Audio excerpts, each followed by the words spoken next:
to Cycling Fashion Week, the only global podcast purely focused on cycling style, aesthetics, fashion, and culture. I am your host, Alex, joined by my co-hosts Warren and Tony. And Cycling Fashion Week is brought to you by Le Club. Go to leclub.cc. They are your one-stop shop, your go-to destination for this season's hottest premium cycling apparel. They've got brands like MAP, Universal Colors, Quack shoes, Sweet Protection helmet. They've got everything. They've even got Albion, great British brand that we like here on Cycling Fashion Week. And they're the nicest people. They got the best coffee. leclub.cc. Beautiful new online experience, fast, perfect shipping. It'll be at your door pretty quickly. And if you use the code FashionWeek15, you get 15% off. And that's amazing. 15% off on the best cycling products. And actually, we've seen some people in Instagram stories tag us saying, thank you for the discounts. Appreciate seeing that. This is what we're here for, giving you the best discounts on the best stuff over at leclub.cc. Go check them out. Warren and Tony, what's up? Been watching a fair bit of the tour. Currently, Jonas Vingegaard is in the yellow jersey. Don't know if that will change in the next little bit, because kind of surprised, but pretty good stage today, stage 14. Pogacar was attacking in like 10K in, so at least it's exciting. I don't care who wins the yellow jersey. I just want some entertainment. It's been a great tour so far. I mean, their speeds are phenomenal. It's really good. All that stuff that Lance sells on the podcast, they're probably using to help them out legally. And the attacks. I mean, Pog is kind of seems like, you know, he's got a bit of an old school thing. He wants to crush everybody. Warren, did you say Pogacar? Is that what you said? Yeah, probably. Do you listen to the British version of the tour on Flow Bikes with the Eurosport? It's Pogacar. Oh no, I don't listen to Flow. I'm not a Flow Bikes guy. I'm a GCN Plus guy, but they are British, so. Okay, well, look, Pogacar. This isn't going to become a racing podcast. We leave that to our many good friends who have racing podcasts out there. But there's a couple of things I want to bring up from watching the tour. I don't understand Wout van Aert. So Wout van Aert obviously going to win the green jersey. It seems like a slam dunk that he's going to get the points classification. I don't understand the lack of consistency of Wout van Aert wearing the green bibs with the green jersey one day and then the black bibs with the green jersey the other day. I think you got to go all green helmet, green bike, green shoes, green bibs, green everything. But he sort of mixes it up, and I find it a little bit annoying. I would say stick with one thing. The other thing I wanted to bring up, and Warren, you highlighted this. I think there's a team classification element this year, which means that there's a special helmet. They've had that for a while. They've had it for a long time, yeah. However, Ineos with this, is it BioRacer who makes their kit that we talked about, where the fit didn't look all that great? It seems like they've potentially corrected these issues. They're wearing this yellow helmet with their red and black kit, and it looks terrible. I think they got to go to either a white helmet or a black helmet, or maybe a red helmet. I don't know. But the yellow helmet does not look good with that Ineos kit. If you recall, during our chat with David Millard, Wigo once he had the green jersey and they had the team classification. So he had the yellow helmet with the green jersey, and I think David said that it looked like a Lego man. It's hard to pull off with anything. Just unless you also have yellow, it's hard to pull off a yellow helmet really with anything but a full yellow kit. It's not good. Another great tradition of the Tour de France is listening to the Move podcast by Lance Armstrong. Unfortunately, Lance, Johan Brunel, and Jonathan Vaughters did not take us up on our offer for them to come hash out their differences on our podcast. It's a standing offer, though. Anytime. It's a standing offer, but it has so far remained unanswered. So if the listeners want to assault them with requests to come on the podcast to hash things out, we'd be happy to. But the other thing I find incredible on the Move was I was listening the other day, and Lance, obviously he says, welcome to the Move. Before we talk about the race, let's do a little bit of business. Then he advertises some stuff. And he was advertising some sort of supplement that was boosting your red blood cells in your legs And I mean, I thought the level of self-awareness there was incredible. Shout out Lance. This was the best ad read that he's done in a long time. I'm sure Lance, whatever Lance is pushing, is totally on the level, definitely legal. He would never push anything morally questionable or anything like that. What is something, like, we're not going to do supplements because we're not about fitness or speed, but like, what is something morally, fashionably questionable that we could push that people will be like, oh, these guys, like, are they real sellouts? Like obviously, like, being sponsored by the club is legit because they only sell the best stuff. And I'm not just saying that, like, they actually do. I mean, I think everyone kind of knows that we're on board with what they sell, but like, what could be our version of blood doping supplements? Compression socks. If a compression sock company came in and I said, hey, everyone, welcome to Cycling Fashion Week, the only global podcast focused on cycling fashion. Let's do a little bit of business here. Let me talk about XYZ compression socks. Just the best socks in the business. They go up to your knees. They're incredible. They just boost your performance. People would be like, whoa, wait a minute. This is like, very honestly, off-brand. like, the fashion of it is such a change. All these sort of shorter socks, they don't really help your style and stuff. And we just be, just hucking the ugliest stuff. That's what, I mean, I guess that's when like if we ever do that, just shout out to the listeners should know, if we ever do that, you can Canal us definitively because we will not do that. This is not our style here on Cycling Fashion Week. Okay, before we go into the regular segments, and by the way, huge episode this week, as always, but this week we are welcoming Nick Squillari from Velokicks. You probably remember, I'm going to say 2 months ago, 6 weeks ago, I can't remember, Tony threw Velokicks in the Canal, and we got a call from Nick at Velokicks who inquired as to why we canaled him. And actually the following episode, Tony kind of recognized his mistake. And actually we struck up a very good conversation with Nick over at Velokicks. And we thought that we'd have him on the program to do a bit of a deep dive on cycling shoes, how they should fit, how they should look. So pretty deep dive on cycling shoes here. Some good Australian banter with Nick as well from Velokicks. He's from Melbourne. So that's coming later on this episode of Cycling Fashion Week. But before we go into the regular segments, there's one thing I want to talk about because we have a lot of good friends here on this podcast. And this is a project where a few of our friends or friends of the podcast have collaborated to create something that's actually pretty cool that we wanted to give a shout out to on the program. So you'll remember our friend Prempton, the owner of Alpha Velo in Toronto. He's pretty big on Instagram. He's pretty big in the Toronto cycling community as well. So Prempton Batku, he collaborated with Rosewood Winery, which is based in Beamsville, Ontario, in beautiful Niagara region, sort of south of Toronto. So if you look at Lake Ontario, you go south from there, the other shore of Lake Ontario, that's basically where the Niagara region is, for those people who don't know that.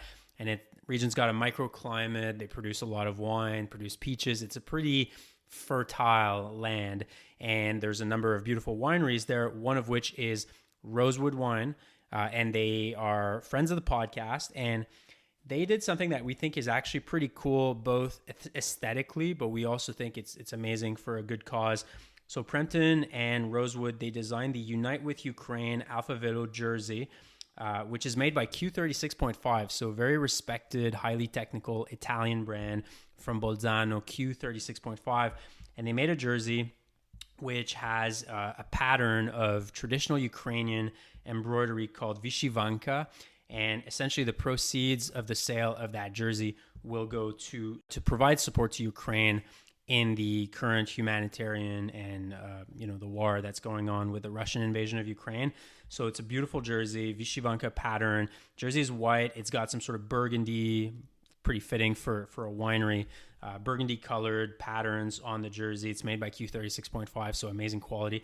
Check it out. So check out the Instagram account at Rosewood Wine. You can order from there. It's a pre-order, and I ordered mine in a size medium because I think it's an incredible looking jersey, and I think it's important to support Ukraine as they grapple with this brutal invasion that Russia has carried out in Ukraine. Also, they make a beautiful dry Riesling that I believe they call blue and yellow. The label's phenomenal. It's got the wheat and the sort of blue sky.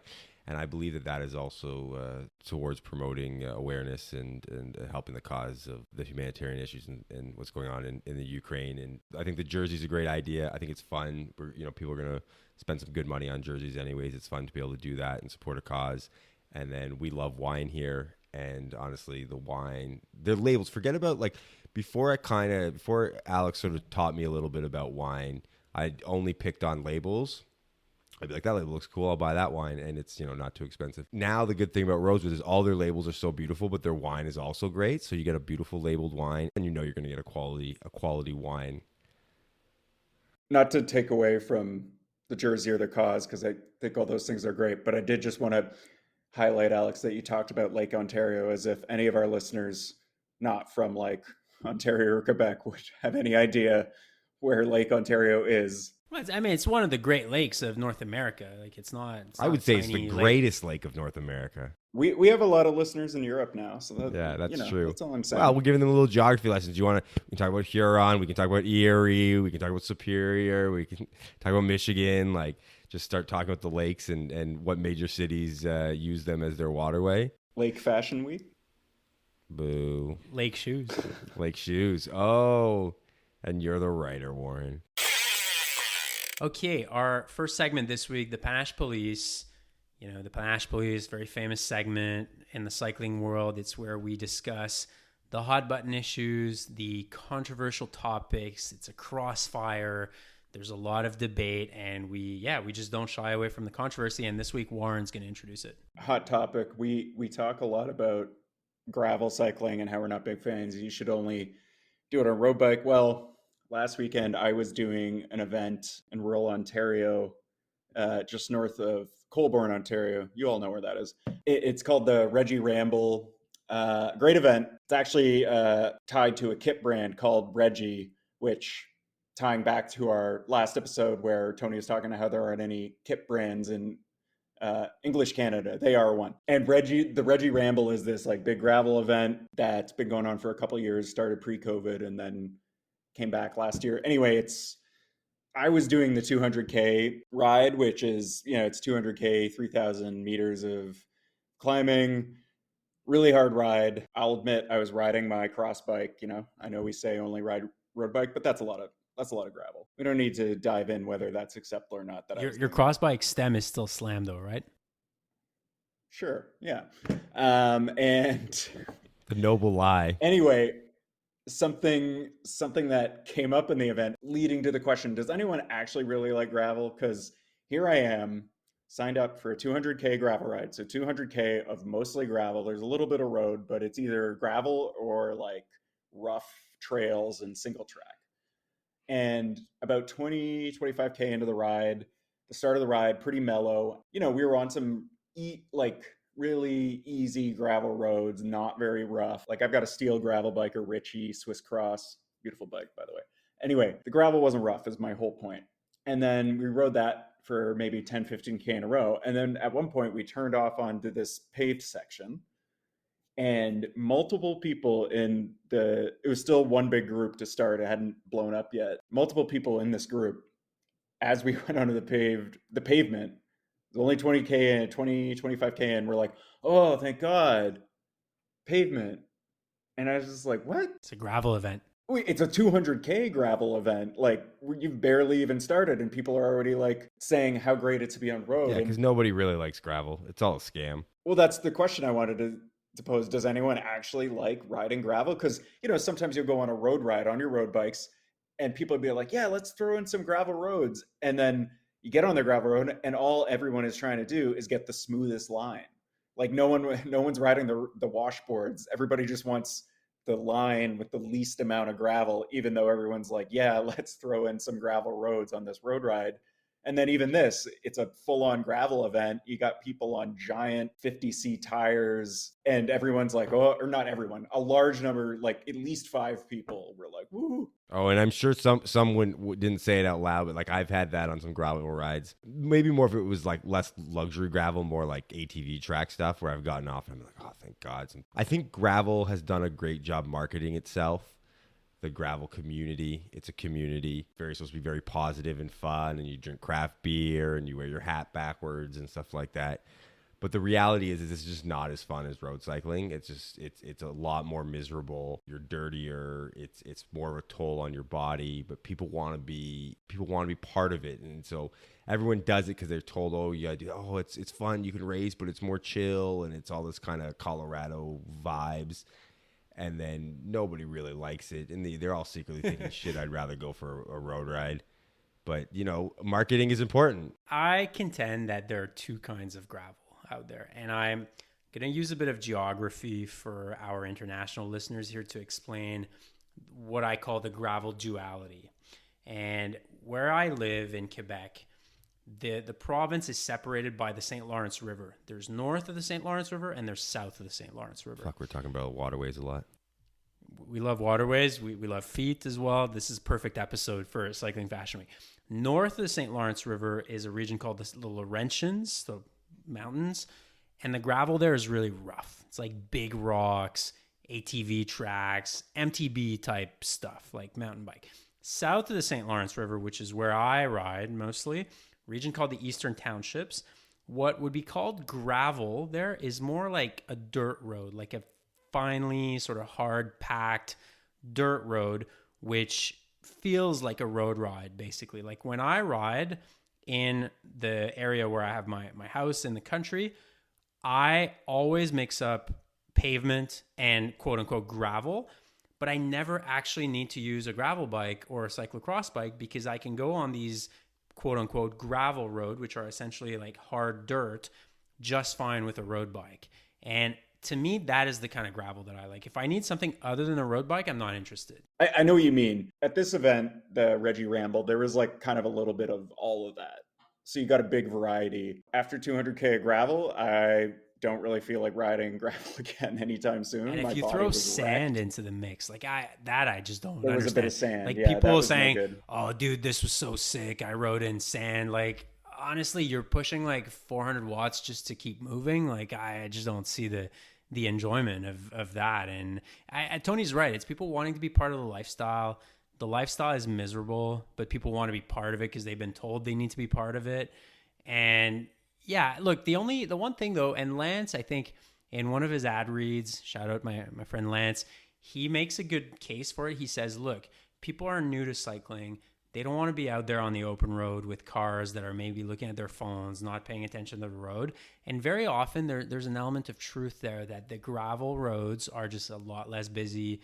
There's no kind of car traffic. And by virtue of the gravel being a crappy surface, the cars are just a lot slower on this surface. So I understand the desire to want to use gravel roads as a means to get away from the car traffic. But, if you... notwithstanding that, if you just disregard the car traffic for a second and you just compare, the two disciplines, road versus gravel, like I don't actually believe that anyone prefers riding on gravel. You've brought up a good point with the kind of definition. Like gravel is this like all-encompassing term for basically everything that's off-road but not quite at mountain bike, right? Like you'll go on a ride, like it's a gravel ride, and then you'll do like 45K a single track, and you're like, well, what's gravel about this? So I guess maybe they need to like define, the term's sort of undefinable, but you're right. There's kind of a level, like there's a loop called the Simcoe Loop around us in Southern Ontario here. Most of it is a sort of rail path, very finely crushed, fairly hard packed gravel, and you could ride it 2018, and it's beautiful, and that I'm with, right? But there's so much of it that is just awful and miserable, and then also part of what always got me into cycling was speed, right? The need for speed, like you said, whether it be sand or some of this rougher stuff, like you were putting down so much work, both in the watts as well as just like what's going on in your body and your tricep and your core, just to keep moving, and you're losing that feeling. Whereas like if you're on some even semi decent road and it's kind of flat, you got a bit of tailwind, you're doing 45, like the feeling is amazing. Like I think gravel has just been a marketing ploy for the last few years. I do agree a lot with what Alex is saying about avoiding cars, but that notwithstanding, pushed out of the side, a road ride is much more pleasurable. This route I did would have been a lot nicer. Like the scenery was beautiful. And to be honest, the whole event was like amazingly organized. Like it was one of the better cycling events I've done in terms of like organization and planning and sign up, blah, blah, blah, and all that stuff. But if it was just 200K on the road, it would have been an incredible ride because beautiful scenery, lots of climbing, some fun descents. Because it was on gravel, my body was absolutely ruined the next day. So I think there's maybe another case for gravel, but I'm actually going to debunk that myth or the argument. And the other case for gravel, and you could argue that there's too many road cycling influencers out there that are pushing road kit and looking aero, looking pro, and that gravel is an interesting discipline as a fuck you to this influencer culture. T-shirt rides, cargo bibs, big water bottles, kind of the stuff that we were talking about with Dustin Klein on the podcast a few weeks ago. You could argue that taking part in that lifestyle is a giant fuck you to the influencer culture that has perked up on Instagram with respect to road culture. And this is where I'm going to debunk this argument. I don't think it works anymore, because now you have probably as many gravel influencers pushing this sort of lifestyle as you have road influencers pushing the more kind of Euro, aero, skinny fit kind of, culture of road cycling. So I don't think it works. So does anyone like gravel? Yes, I think we like the scenery of gravel. I think we like the hard packed, somewhat comfortable luxury type gravel. I think I like the Strade Bianche, but I don't like ATV single track stuff that's basically just big mountain bike creeping into gravel. I do think people like the community. I do have to agree with that a little bit from a perspective, not from my perspective. You can find that community in road cycling, though. I think road cycling. You say that, but this is why I like road cycling, because it's elitist and there's not really a community. I mean, now there's more community, but it used to be kind of like, it was, if you're not fast enough, get the fuck off the road, right? And so gravel, and I like that. I mean, I'm not fast enough, but I don't mind being told to get the fuck off the road. You would get dropped at the back. Yeah, I get dropped, and I like that. I like that sort of like goal of achievement. But I do understand that people, like the community, at least seems more inclusive. I'm not a part of it. I've done a couple sort of basic gravel things, so maybe it could be all full of shit, but it does seem that people are more fun. But the advent of gravel racing has sort of undone that, because this whole thing of everyone's welcome, no drop rides, like you're doing gravel races. Like I've done a few gravel rides / races out there, and I've gotten dropped the hell out of every bunch. And like, how inclusive was it? Like, not that much. Not everybody goes to race it, like I was there to race it in theory. I definitely didn't win. There was people there to race even the 200K, and then there was people there who were just there to do it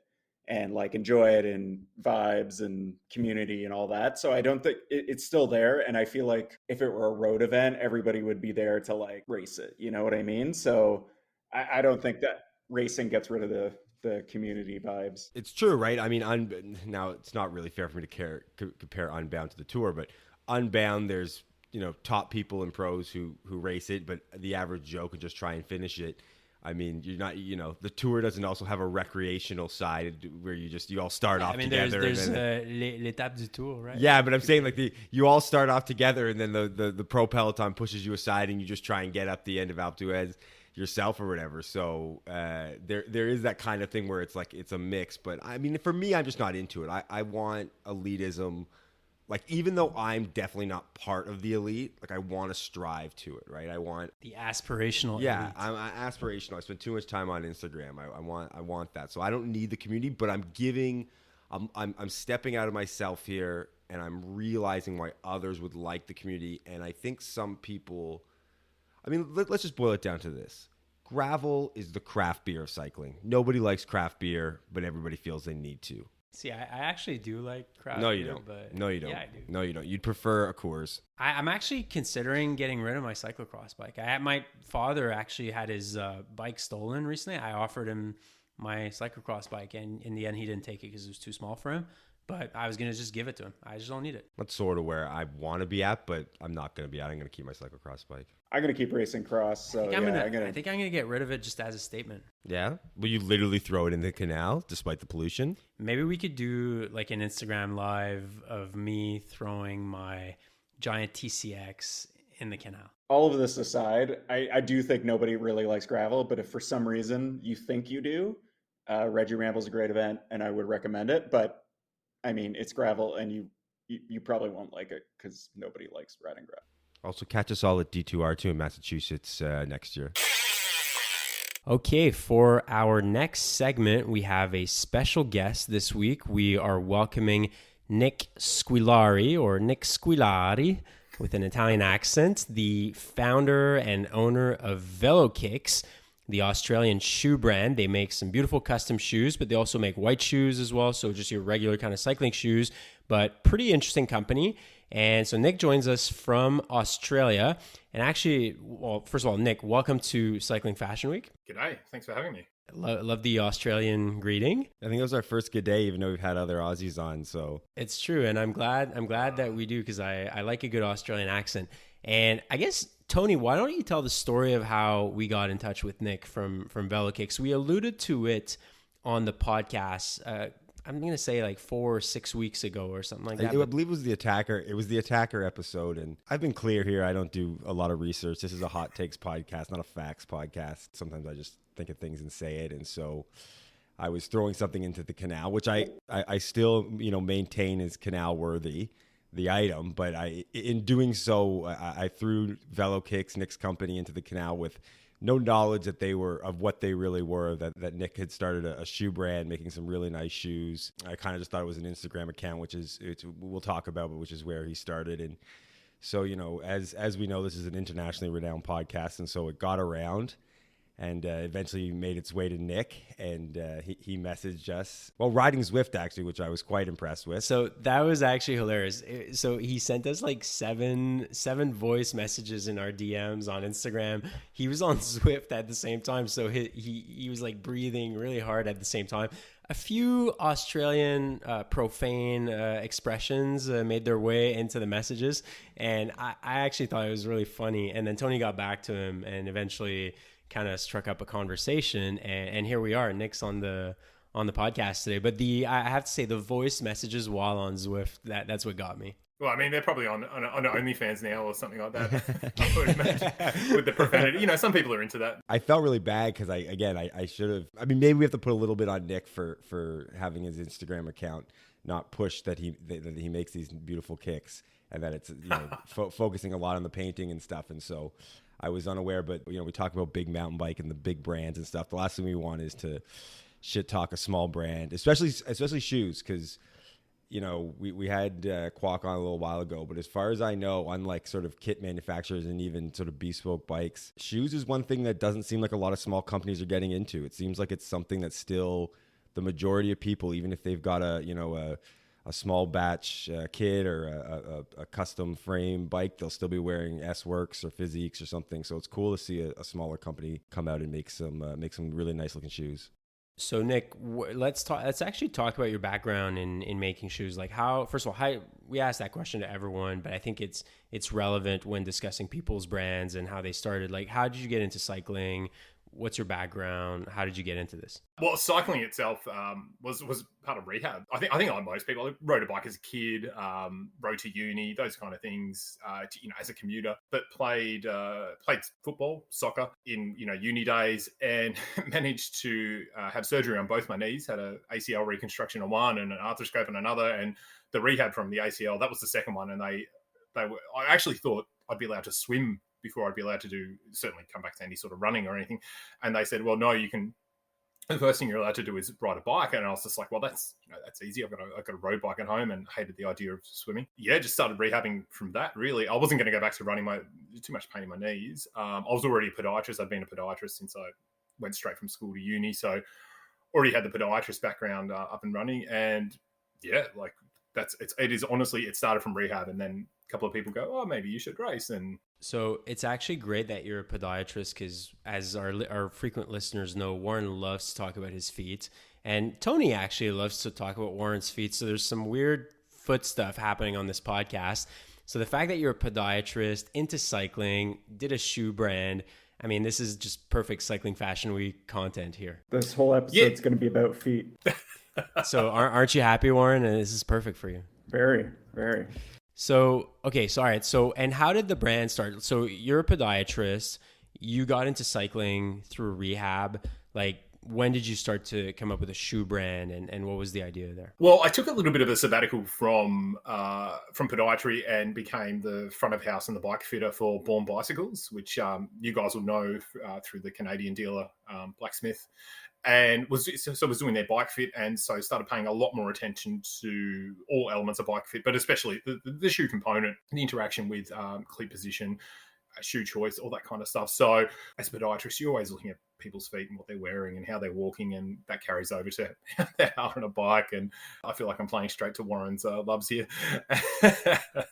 And I was literally out on a ride one day and thought, there were all these corners of Instagram that existed. And we're talking circa end of 2015 here. There were all these corners for kit and stuff like that, but there was no dedicated page for cycling shoes. And the intent actually wasn't to feature custom cycling shoes because they didn't really exist at the time, but it was just a page to keep people up to date with the latest in cycling shoes, what was new. There was a little bit of funky stuff being done every so often. So it was just a side hustle. Not even a hustle, just to feature cycling shoes. At no point did I think that it would turn into really a brand, and I certainly hadn't intended to unearth the custom cycling shoes, custom painted cycling shoes that I discovered probably only a month or so into starting the account. That sort of became self-perpetuating because other people who are big painters in the game now, and we feature them a lot and they do beautiful work, they had seen our stuff and they had the capacity and the ability to paint, whether it was on canvas or on other shoes, like casual shoes. And they switched over and started doing cycling shoes. So then I'd feature their work and it just became self-fulfilling at that point. And it really took off into 2016. So around that time, I was just like, oh, maybe there's a bit of, money here, for money so I can spend on bikes. And I thought about, getting some shoes myself at wholesale, getting them painted and then selling them. And I put this proposition to my best mate, who was working in the finance arm of a casual shoe company. And he said, well, that sounds like a lot of work. Why don't we just make shoes? Because that's my question. You weren't actually making the shoes at that point. You were getting them wholesale, getting them painted and then reselling. No, I hadn't even started that part yet. Okay. That was just a thought bubble I had. It was quite literally on New Year's Eve, and we were sat down watching the Premier League because again, old soccer habits die hard. Yeah, and his kids are in bed, and he goes, "Well, why don't we start a shoe brand? I can speak to my factories; they'll know factories, And so he goes, I'll investigate. I will.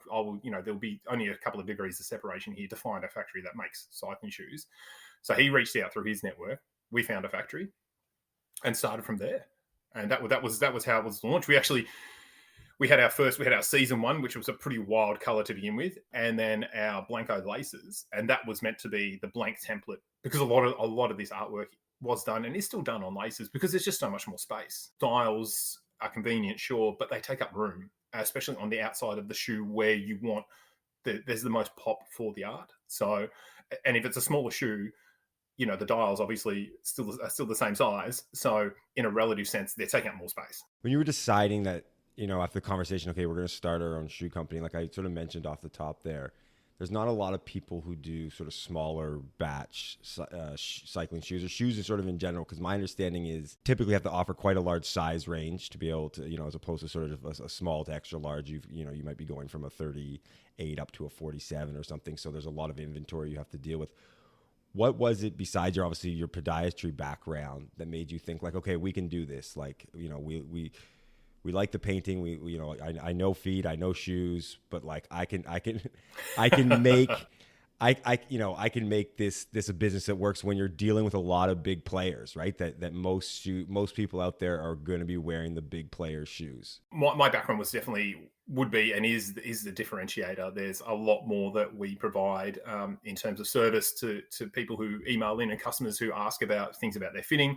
There are plenty of times where the email chain becomes a quasi podiatry consult, which I'm very aware of. There are definite limitations of doing that via emails, but you're never going to get that service from a physique or from one of the other big brands. Like if you email them and say, I've got this problem around the lower third of my fifth metatarsal, they're going to be like, okay. They probably wouldn't even respond. I mean, that's true. I don't think they would even understand what you're talking. Yeah, what we're talking about. Yeah. So, Nick, actually, a question I want to ask you. since you're a podiatrist, but you also make cycling shoes, it's like from a fitting, a podiatry background, like what makes a good cycling shoe overall? Because I don't think most of our listeners understand that or know that. And I certainly don't. I just look at shoes. I'm like, oh, this seems to fit me. It looks great. And that's kind of my criteria when choosing shoes. So tell us what really makes a good cycling shoe. It's hard because, and I'll answer maybe a little bit poorly and through an analogy with a brand that I think I'm in no way rubbishing this brand, Shimano. But what makes a good cycling shoe is kind of an evolving space and is a bit of a movable feast. So Shimano, who are definitely my top three of brands that make great shoes, but their top Aspire, the 901, fits differently and is a different last. And there's a lot of differences to the 902, which is their updated shoe. And they have across the board gone for a narrower fit. It's a bit more, it's a bit more slim. The upper material is different. There's not as much give in the upper. Now, I've ridden the 901s and the 902s, and I think the 901 is a more comfortable shoe for me. Right, because it depends on your foot. Because you said it was a narrower last, the other one was a little bit wider, so it obviously depends on how your foot is made. But there's plenty of people out there who are obviously very happy in their 902. But Shimano are enormous, and any decisions they're making or any changes they're making are very considered. So this is not a whim that they've made these changes. So are those big brands like trying to make the last that just fits the most people, or like they take the average foot, maybe not Warren's feet, but they take the average foot and they're like, we're going to make this shoe because this is the biggest common denominator or something? I think the big brands will recognize where their key markets are, and they're going to make the best fitting shoe that's going to have the most impact in those markets. Now, the 902, I've got a lot of Australian riders. Obviously, we're very strong here.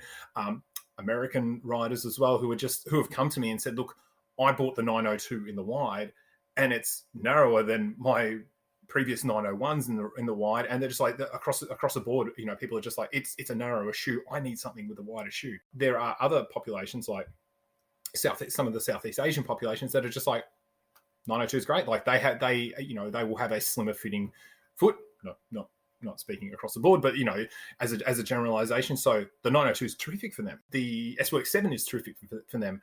But the Torch, I think, and I think this is very indicative with what Specialized are doing, the Torch is going to fit a different subset of the population. I don't know if you're going to have, the Venn diagram of people who are just like, who would be able to say the S-Works 7 fit me perfectly and the Torch fit me perfectly. I don't think there's a huge amount of crossover in that Venn diagram of people who are going to make that claim. So it does vary. Obviously, not having a super low volume shoe, I just don't think is a great shoe design. So there are some things that you can say is not optimal. The older style cities, for example. It kind of makes me wonder, just hearing you talk, is when I first got into cycling, I feel like a bunch of people basically told me that cycling shoes are supposed to be uncomfortable, and like not like excruciating, but like it's like, yeah, you want them like, it might have even been Tony. No, it was me, because I was told, and maybe it's also just because I'm used to it, that they should fit like a hockey skate, right? In a hockey skate, you always wear at least a size and a half too small, and should be very, very snug, right? Because you're not walking in a hockey skate the way you skate, like you don't. So that's kind of how I was presented a long time ago, and maybe because I'm used to wearing hockey skates, so I'm used to that. I also don't like the look of big feet, so I purposely wear a half size smaller in regular shoes. I'm pretty tall and I always wanted to have smaller looking feet. And so I just got super used to like really snug, tight shoes. And maybe I kind of screwed Warren a little bit because I was like, yeah, they should be like, you should barely be able to move your foot in them. But you weren't the only one, is my point. What I was going to say is I feel like, this was, God, I don't know, like 9-10 years ago. And you definitely weren't the only one. And I feel like it was just like, yeah, they should be uncomfortable. And it was after a couple seasons of wearing moderately to very uncomfortable shoes. And, I tried going like pretty snug and then tried going a bit size bigger. Didn't really dive into like the different shape thing because I just didn't know any better. But just thought Warren, trying to interrupt, I just want to say, I just want to put that there is someone who's, as much as I love shoes, I'm not aficionado on the terms. What is the last for all our listeners, including myself, who don't know what that is and are listening thing? They keep talking about this, but what is it? Well, a shoe last is the positive that is that you've got the the upper that is molded around. So just imagine it's like a prosthetic foot, but it's all rounded off and there's no sort of indents for the toes. And yeah, it's what the shoe is laid up on. It's glued on. It's already flat stitched by that point. It's already had for us, it's got its custom paint and everything like that. So that's all done. That's all dried. There's no dials installed. But yeah, that's where the shoe actually takes its shape. All right, perfect. We learned a little something. Sorry, Warren, continue, because I know there were listeners out there being like, what the hell are they talking about? What I was going to say is I just found it interesting what you're saying about the companies trying these different sizes, because I feel like there's probably a lot of cyclists out there who are buying these really nice, really expensive looking shoes and are probably in excruciating pain, but they're just like, that's how it's supposed to be. So, and I mean, I don't know. I'm just making this up. I have no clue. I wouldn't be surprised if people just are like willing to tolerate a certain amount of pain to either think they have like awesome looking shoes or just because they think it's normal. I'm sure that doesn't play into the brands, but I feel like for all of the things cyclists can put a lot of thought into, maybe shoes aren't always that, or the fit specifically. Sorry, the fit of shoes isn't something that people put too much on it until they get a bit older. If they maybe look good. Do you suffer? Nick's a podiatrist, so I feel like he's going to tell us no. But should you suffer for fashion? Well, I mean, pain is beauty. Beauty is pain, right? Exactly. I mean, I suppose that's actually sort of leads into a good question of you being a podiatrist, like you said, coming kind of bike fitting world, thinking about that. You also, with the Instagram account, knew that kind of you were going to blow up if you posted the coolest looking shoes, whether it be custom or any brand that's sort of releasing stuff. So you must understand that the look of the shoe is as important as the fit. I mean, people do wear Baum shoes. I don't know why. They do it. So obviously some people don't care about the look of the shoe. But your shoes are actually, I'm being honest here, we got a pair of them, but I like them. They're quite nice looking. At what point do you start to say, okay, I've got the fit the way I think will, be able to work for a lot of people, but I'm going to design a nice looking shoe that people will want to wear, not a Baum looking shoe. Are you friends with the people at Baum? Yeah, one of my mates is the commercial manager. Not anymore. Not anymore. No. Sorry. I'm in the Canal now, so yeah. The aesthetics, 100%. I always laugh about the fact that we built this brand and built this account around custom painted shoes, and our biggest selling shoe is a white cycling shoe. It's not even close to anything else. You're right, Tony. Like the aesthetics, it is always a consideration. It is always something I'm chasing. It's a continual iteration here at VK as well. I can't imagine there's going to be a time where I'm just going to settle and go, yep, that's fine. Like we've got it, we've nailed it. Like dust my hands, kick back. It's all, we're done. One shoe that you have that I love the look of is the Nebulas collection. The sort of, I don't even know how to describe them, but they're kind of shiny. There's a purple one. There's like a red, pink, but kind of fading into yellow one as well. Like just incredible looking shoe. And we've been discussing on this podcast, trying to talk about ways to move away from white shoes a little bit, because we said they're not over, they're not dead, but you want to diversify your shoe game a little bit. You want to have some white shoes, you want to have some colorful shoes. Yeah. And I think the Velokicks Nebulas collection is the perfect way to diversify a little bit away from white shoes. So actually another thing that kind of struck me about Velokicks when looking at your current lineup of shoes, what you're selling, what you have on the website right now, is the price point. Cycling kit in general is expensive. Like that's just a fact. When you look at, the brands that people like, they're just expensive. That's the way it is. And we asked a previous guest on the podcast, Alex Ostroy, who owns the brand Ostroy from New York City. And he said, look, the margins aren't really any higher than any other industry. It just costs a lot of money to make cycling kit. There's a lot of sewing involved. You're dealing with factories in Italy. The materials are pretty expensive. And so that is why it's expensive. But when I look at shoes, very often, like as a consumer, my brain just explodes. Like I look at some of the pricing of those shoes out there, and it's kind of stratospheric. And I looked at Velokicks, and you know what? Like I guess your prices are in Aussie dollars. So 300 Aussie dollars for the double dial white shoes. What is that in Canadian dollar? That's maybe like 275 Canadian dollars. $298 probably. Well, I think it's a little bit below parity right now, but in US dollars, maybe 230, something like that. Like that's a pretty attractive price for a pair of double dial, high quality white shoes compared to some of the other brands out there. So talk to us about your pricing strategy a little bit, and whether that's a differentiator, or on the other hand, if you're not even thinking about it. Yeah, definitely, it's an intentional strategy from a couple of points of view. First of all, this was until now a side hustle, and then became a much bigger gig. But cycling's expensive, like you say. Kit's expensive, all that kind of stuff. I didn't grow up with a lot of money, so I definitely want to be very sort of empathetic to the plight of other people who are in similar positions and don't have a lot of cash and want a really good shoe. S-Works now, with all due respect to them, they're 650 Australian dollars for the S-Works Torch. That's a lot of money. That is for a lot pair of cycling money. shoes. Yeah. Our Blanco dials are $299. Are the S-Works Torch a better shoe? And hand over heart, they are probably a better shoe. Well, the dial system they have on there is a step up from what we've got, and that kind of stuff. Are they more than twice the shoe that we are?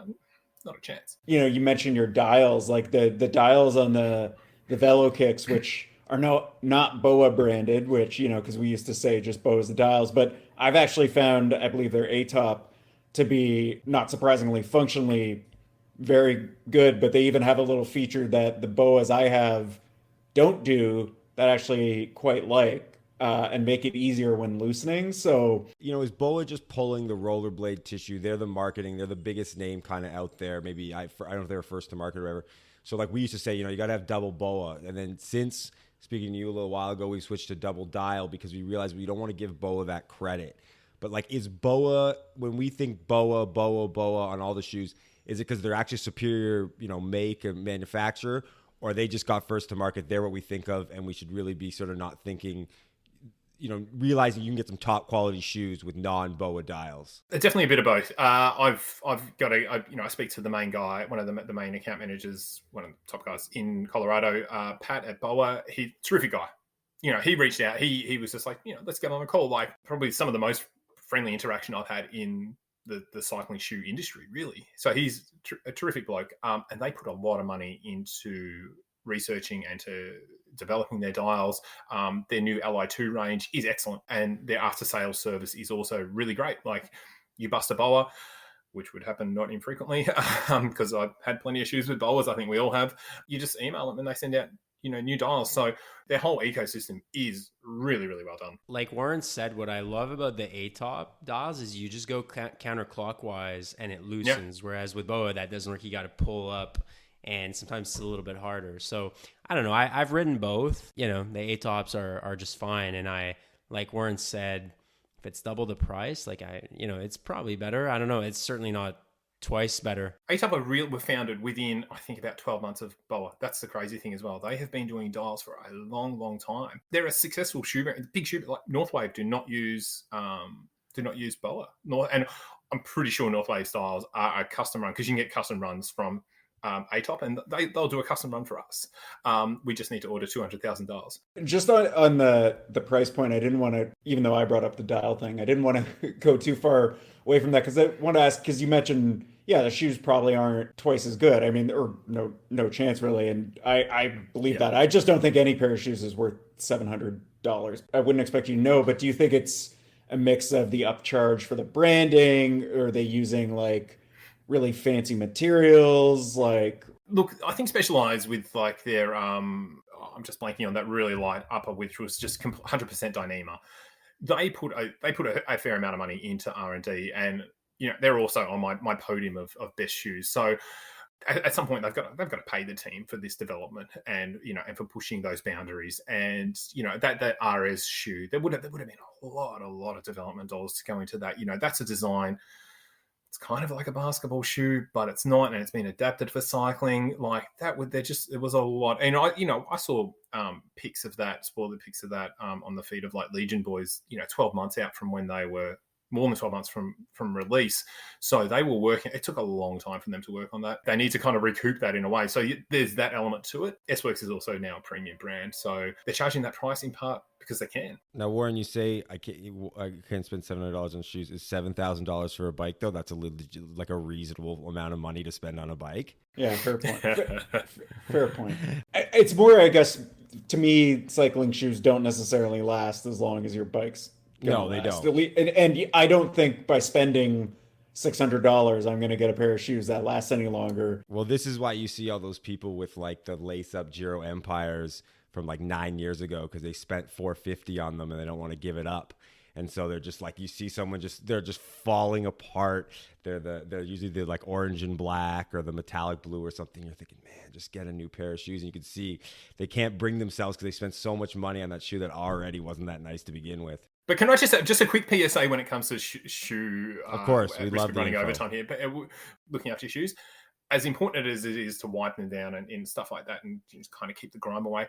Like find a way to air them out because I do have people, with different brands, and it's happened to my own as well. And God love this customer who we ship our shoes. You guys would have seen in a shoe bag because that can be used when you're traveling and stuff like that. It's much more. There's more use. There's a better use case for it than a cardboard box that's going to go straight into recycling. But I had this fantastic customer who bought a pair of Neros, was keeping them in the bag in his car because he'd drive to his destinations to go on his bike ride and then leave them in the car throughout the day. And he lives in northern part of Australia, and how hot cars get in any climate, especially northern part of Australia. And the poor shoes were sweaty after his ride, and they were sitting in a black bag inside of a car throughout the day, and they were just cooking. And if you want to find the ideal way to unbond a pair of shoes, moisture, warmth, for extended periods of time will degrade any cement. And I know this because I've pulled shoes apart. You might not, I don't know if you guys saw how we would resole a cycling, a soccer shoe onto a cycling shoe base. So I know, and just for general interest, I need to pull shoes apart to look at the internals. It's hard to do, but you can do it especially if you don't let your shoes dry. And ideally not in direct sunlight, but it goes for any brand. I've seen this is actually why the knits came about. I had a mate who rotted a pair of his Giros. He was just like, I need some shoes that dry better, and it had to be a knit and not knits. There's not all knits are created equal. Oh, well, there's a lot of differentiation. Sorry, I should say, between how a knit upper is created. So I needed a knit upper that wasn't very dense, that could dry really quickly, had a lot of air flow through it, so it wouldn't accumulate a lot of sweat to begin with. And what sweat was there would dry really quickly. So that was part of the driving factor in the creation of our Flow knits. Because this is a fashion-based podcast, we've talked a little technical about various things. I do want to say that being clean is very fashionable. My bike's always dirty though. But watch your bike. Well, we've talked about the noise on bikes, and that typically was watching. I hope people are watching their kit. I've rolled up next to some people. Maybe they just got real hot real fast, but it smelled like they could have maybe gone on day 2 or day 3 on the same kit. So, Nick, in terms of the brand, have you found that being Australian or being based in Australia was actually a positive factor in your branding globally 100%. with people, that people think Australia is cool in cycling and they're like, oh, it's a cool Australian brand? And 100%. I think that way personally. Guys like, we've got a lot to be thankful for guys like Attacker, who you had on previously, and, other sort of pioneering custom kit brands, I guess you would say, but they just did things differently to what Sportful and Castelli were offering. They really plowed the ground for and definitely made our life easier to move into that space and put Australia in a really good light. In terms of the Velokicks brand, sorry, what are if you have like long-term goals, ideas, aspirations, like where are you hoping to take it? Because as I think I said to you before we started recording, but I appreciate the slightly larger toe box so much that I feel like there's probably a whole lot of cyclists out there who were to discover your shoes, they'd be happy. Or maybe it's just me and my weird feet. Enough about my feet.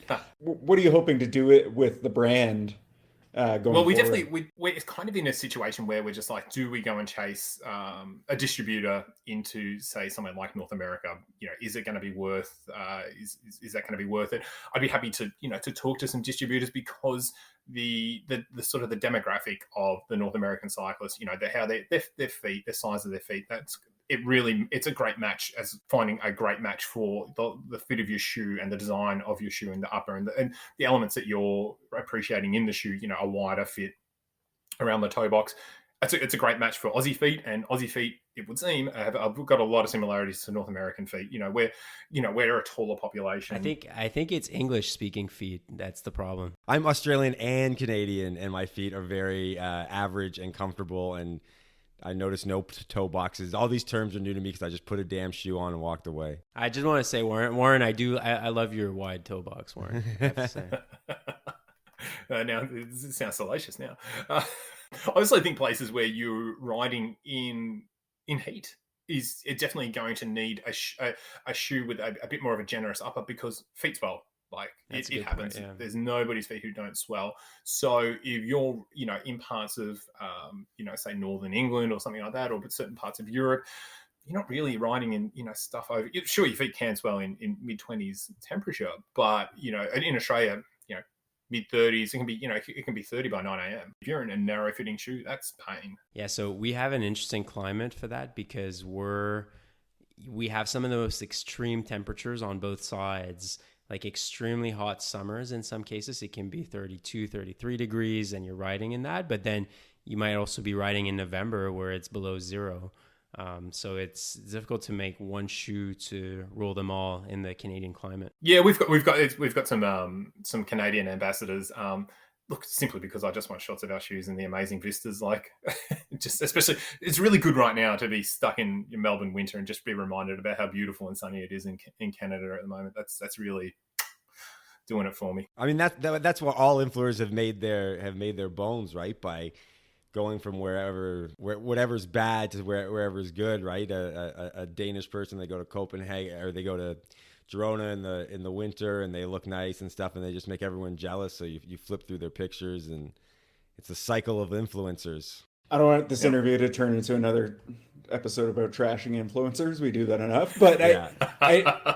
To back to your the market, yeah. But back to your shoes, it's sort of the idea right now, just getting the brand out to more people. Sort of what spurred this to us eventually have this interview in the first place was because Tony didn't realize you actually made shoes. So is it like showing people that both you're more than just like curating these beautiful shoes, you also actually make some pretty good shoes yourself, or just getting the name out there? Like, is that kind of the main goal at the moment? That message is our biggest challenge that we have at the moment. Is still, is absolutely, is still, and like you guys are in and around.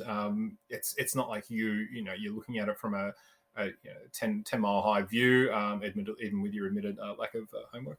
But yeah, if we're not cutting through to an audience like yourselves, then we need it's on us to really get that message, put that message out more strongly. Is there any other challenges you have as like a small shoe brand? Because I can only imagine what that might be like, trying to build something up. You've got the typical challenges of a small startup in terms of challenging the status quo, challenging people's challenging people's natural reaction to, I'm just going to reach for a shoe from the likes of Shimano, Specialized, Physique, etc.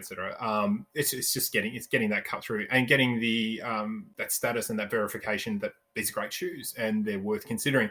The Australian audience have been, the Australian public have backed us really well in terms of wanting to support an Australian brand. Like obviously there's Bont. There's also a very real difference with how our shoes ride. Like Bont are super, super stiff, which works. There are definitely people out there who feel they need that and relate to that and just love the way that super stiffness is.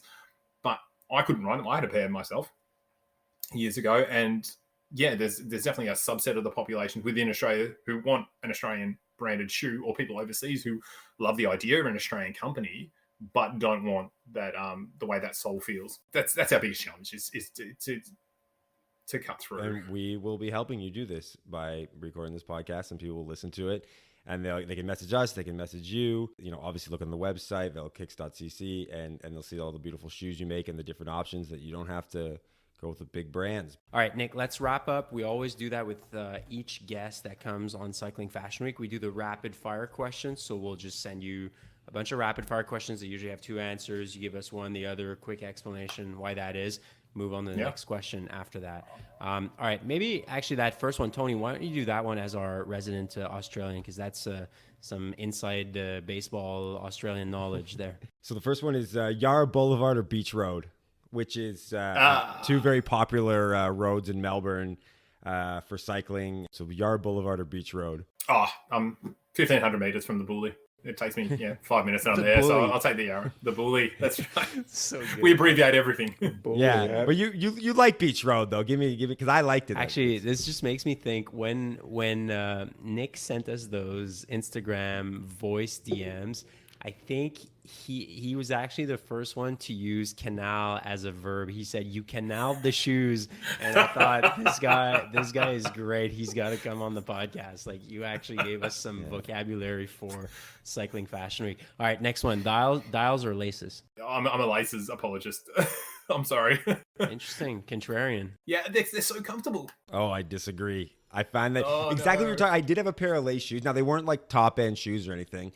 But as much as I typically don't complain about shoes and feet and stuff, that was the one time is that like you said, like I tie them up nice and snug, and then on a hot August day, my feet would swell up and I'd have to like wait to a stop to kind of loosen them up. Whereas now that I'm into dials, confession here, I actually kind of like a single dial look. I know we always say double dial, but single dial can be kind of nice. But I like that a lot of them you can just like back off a little bit, or vice versa, sort of tighten up quickly if you're going for the town line sprint. It was on the Tour de France maybe, I'm going to say 4 stages ago, someone, I can't remember who, but was adjusting their shoes like on the fly in the descent. And actually someone from the team car, there's an arm that, it was Romain Bardet, that's right. And there's an arm that reached over and then dealt with the shoe. I thought that was pretty cool. So maybe Tony, with your laces, you can't do that. No, personally. Poggy's been winning in laces. Come on.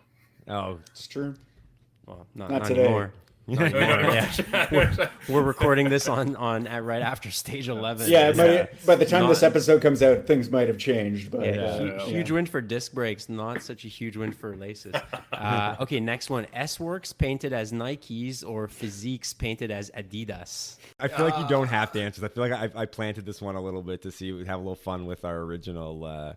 Velokicks painted as Puma. How about that? Which we actually did do, and they look sick. Cool. All right. I can live with that. Yeah. Okay. The question, the debate, the hottest one: are white shoes over? No. Will they ever be over? Never. Thank you. Steel, titanium, carbon, or aluminum? Look, I'm privileged from having worked at Baum. I still consult for those guys. I was literally in there last Friday. If you want to know someone who's got more shoes than me, Darren Baum. Just it's amazing. Warren, you need to meet him and sit down and talk about shoes. It's a whole day. and feet, shoes and feet. He's not just into welding beautiful bikes. But his bikes are incredible. Yeah, they really are. I've got a titanium, I've got a steel, and my TT bike's carbon. So you still got to choose one. Which one do you like the best? I reckon my titanium gravel bike, my Orbis, is amazing. I just have so much fun on that because I'm not into mountain bike. So gravel is like it's enough off road for me to be scared only once every 10Ks. Whereas mountain bikes is way too hectic. So actually, while you're on the podcast as well, we like to give each and every one of our guests an opportunity to shit on mountain bike. So here's your opportunity. You can go ahead and do it. The funniest thing I find about mountain bikers is that they're just like, oh, roadies are so snobby, and roadies have got this elitist attitude. Mountain bikers have equal levels of elitism. They're just like, oh, I can't believe your fork was damped to 110 psi or whatever it is, and you've only got rock shocks at the back. It's my partner mountain bikes. She loves it, but like, do not come at me with this roadism or elitist. You guys are just as bad. Thank you. That's a great point. Yeah, we don't know any mountain bikers, but I'm not surprised. And they're elitist about not following the rules. Like we're all about the rules here on Cycling Fashion Week, but they're equally religious about not following. If you follow the rules, they don't want to know you. I saw a comment where in relation to our Dustin Klein episode where someone was basically, agreeing with Dustin Klein, not so much with us, but was saying kind of like, they do the opposite of the rules no matter what. Like, it's just as bad because they were like, oh, when no one was wearing spandex in I wore spandex, but the minute someone started wearing spandex, I stopped. Like, you're just as bad as we are with our the Torah of cycling fashion. If you're not doing it for yourself, you're specifically doing it as a sort of antithesis. There's no difference between me and you. Anyway, that was our regular 5 minutes of shitting on mountain bikes. Shout out Dustin Klein. Hate mountain bikes. Love Dustin Klein. Okay, next. Amazing interview. Next that was and an last. exceptional interview. Well, yeah. Thank you. Okay, next and last question. Favorite pair of custom painted shoes that you've ever seen? Again, a bit of a movable feast. Like it's, I fall in love every day kind of with a different shoe. There was a pair that were painted by an Afghani woman in their traditional pattern, and it was a few years ago now. I reckon maybe 2019, and they still to this day, just the amount of work that went into those was just exceptional. We also had a pair painted to match a Indigenous Australian Baum bike, painted by an Indigenous artist in Australia, and they are also exceptional, as they are actually on display at Baum. One last thing, we do that with everyone as well. While you're here, is there anything that you'd like to Canal? Besides us, the first time around. No, I think I got my anything in the Canal. Ankle high socks. Yep. That's I mean, look, that's a not standard. gonna disagree with you Yeah, on there's that no. That's one of the worst things. Although I actually, if we could have one more second on this, I have a question. I saw a guy riding. I sent a picture to Warren and Alex about it. He looked like he bought all his stuff in 1996 and just never bought anything new again. And it actually looked amazing. Oh, no. It was a But pro kit, right, Tony? He was in a Cafe Columbia kit on a Mape painted Colnago. This guy was just like, but it was like something that just like worked perfectly. And he had ankle socks. But if I recall, like that was kind of the look in like the mid-late 90s. So in my head, I was like, does he get a pass? Because he's just like, he's changed nothing else. It's not like he had ankle socks and like Map or something. Like he bought his shit in 96. There's an element of not giving a fuck in this that I respect and admire a lot. Like trends change, the world changed. Like September 11 happened, the financial crisis, the Russian invasion of Ukraine. This guy doesn't change. He's still wearing the Cafe de Colombia kit. I kind of respect that. He gets a pass for that. It was like a race fit or like a club fit jersey, like kind of loose, and the shorts were like pretty short. And I was like, this like the whole thing this guy is doing makes me think that he gets a pass on the short socks. That's a panache pass. Go and watch. We were watching the GCN Legends on the Contador, and because my partner got into cycling a bit later in like 2016, so she missed Contador, and we're watching that. Look at the shoes that they're wearing, and some of the fashion from the knees down, and like shoes even 10 in Contador time, which was only like 10 years ago, not even. They were terrible. All right, Nick Squillari, Velokicks, velokicks.cc. Check out the website. Check out the shoes.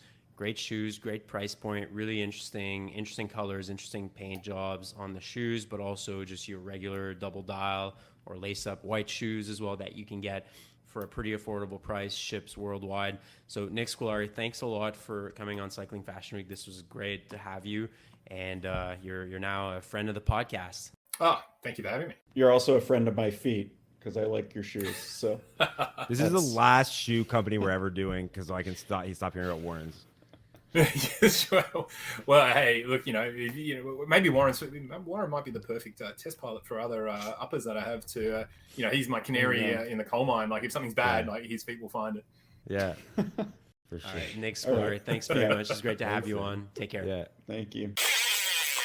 Okay, thank you to Nick Squillari from Velokicks for a great interview. We're moving on to our next segment, flagship segment of Cycling Fashion Week, into the Canal, where we throw stuff that we don't like from the world of cycling and cycling culture, cycling fashion, into Montreal's La Chine Canal.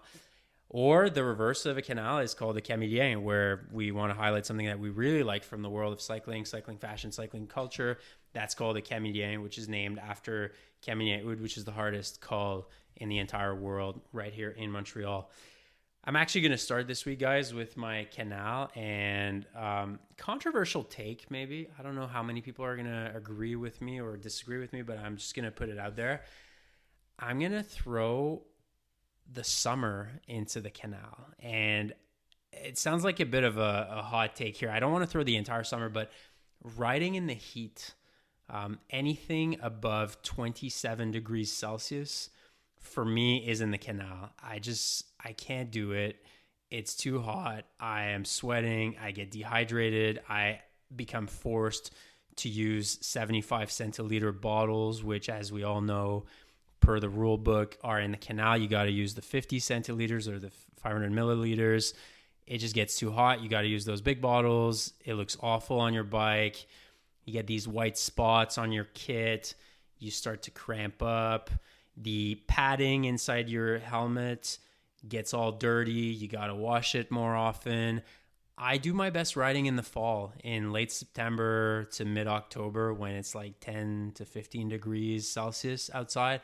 Summer is in the Canal, and unfortunately, I think I'm going to have to throw tropical riding in the Canal as well. So anything like Florida and south of Florida, I think is in the Canal as well by definition, because that's sort of the only weather that they ever get. I agree, mainly because I did about a 100K ride today in 31 degrees Celsius plus God knows what with humidity. And yeah, the last 30K of the ride, I was dying.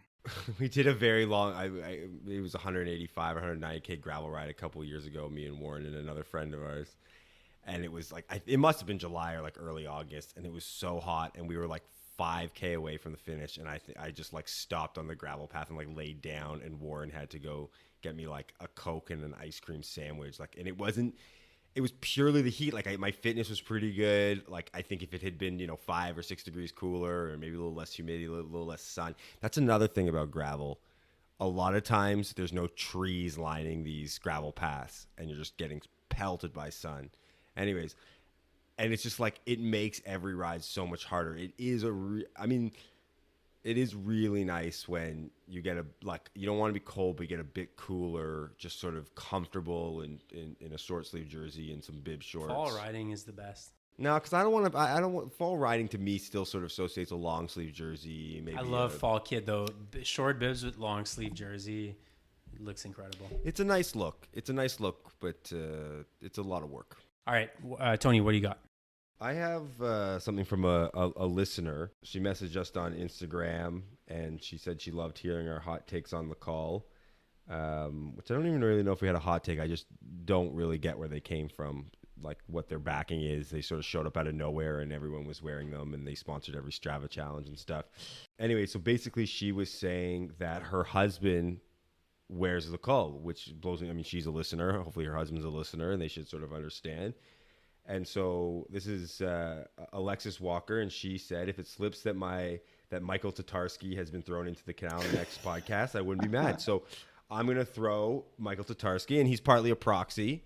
He's a proxy for all people out there who don't seem to understand we are in the absolute golden age of cycling kit manufacturers, of cycling fashion, of options to fit your hopefully your budget, but your style, your choice, whatever.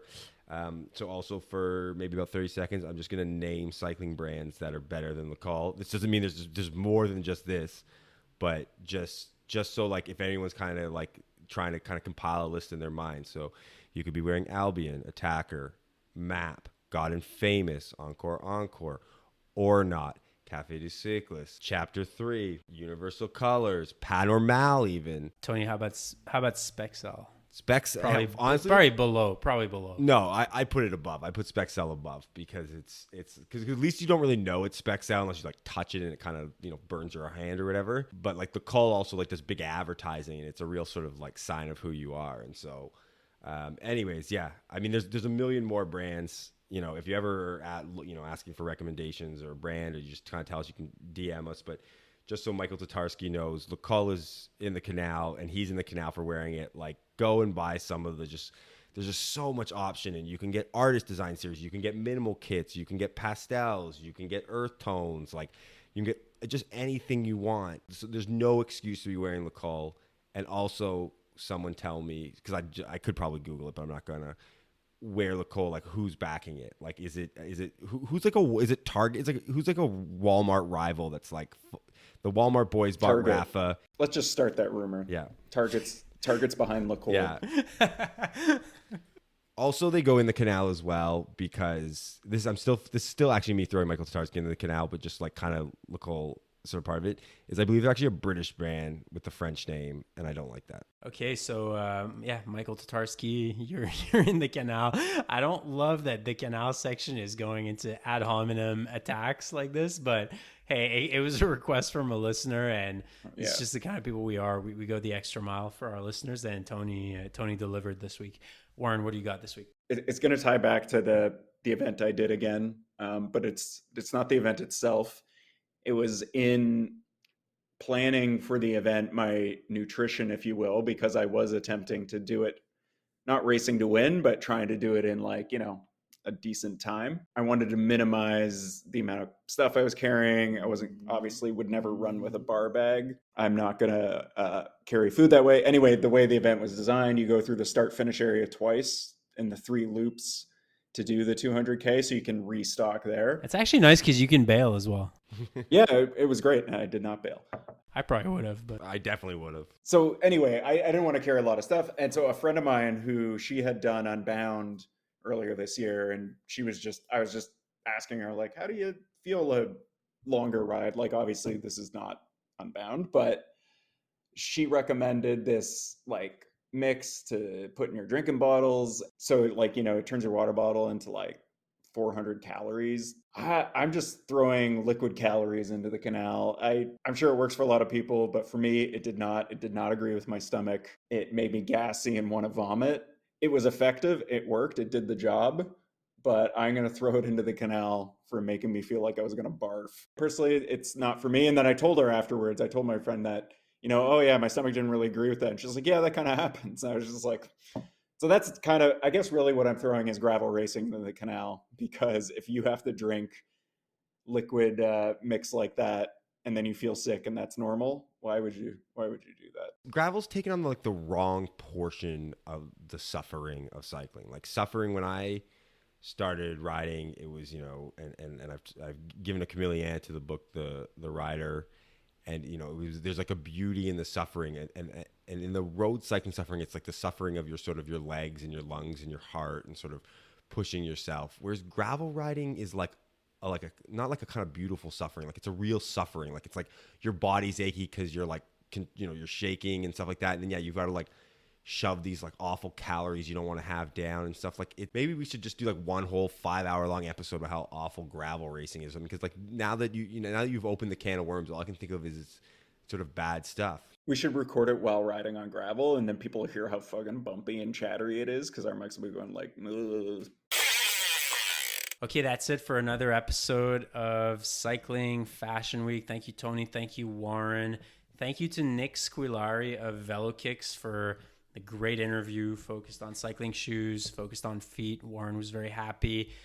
Very glad to have him on. So thank you, Nick, friend of the podcast. Hopefully we'll have you back on another time. Check out Velokicks on Instagram at Velokicks, or check out their website as well, velokicks.cc.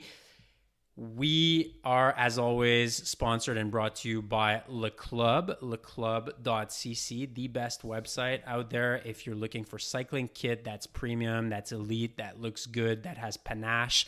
They have MAP, they have universal colors, they have Albion, they have Sweet Protection, Quack shoes, they've got it all. The best brands, one location at leclub.cc. And if you use the code Fashion Week 15, you even get 15% off your order. How nice is that? At leclub.cc, tell them Alex, Warren, and Tony sent you, and check out their coffee as well. Incredible coffee made right here in Montreal. And we hope to go see them in person sometime this summer and bring you content from there. We will be back in a couple of weeks with more Cycling Fashion Week. Until then, be well, ride in the heat, and enjoy yourselves. Take care.